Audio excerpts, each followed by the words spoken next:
Here's one interesting trick with the BMWs that I learned.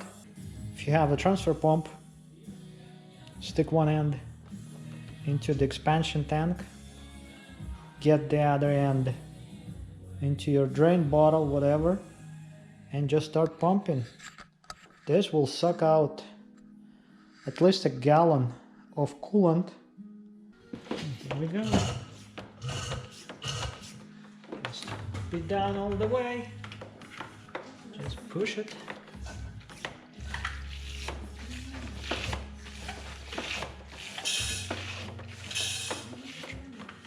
Kind of just push it all the way in.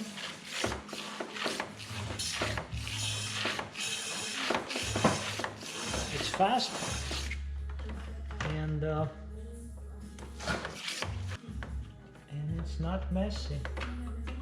Just need to find the bottom, I guess, of this right here. Well, more or less,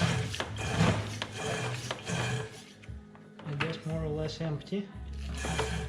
Took me like what, 11 seconds.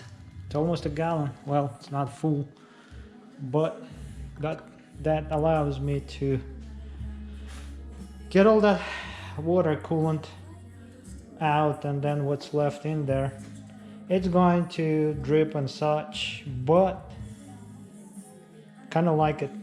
It's faster, at least to me. Especially if you're dealing with upper radiator hose or the expansion tank replacement or the expansion tank coolant hose replacement and all that. This is all that takes to empty it out. I can disconnect the upper radiator hose. It's going to be empty. The expansion tank is going to be empty. So just suck out the coolant and you're free to really do whatever it takes on the upper part. The bottom is still going to have, bottom hoses will have coolant in them naturally, the thermostat and the coolant pump and such, but at least, like I said, you don't have to wait for whatever time it takes for that gallon to actually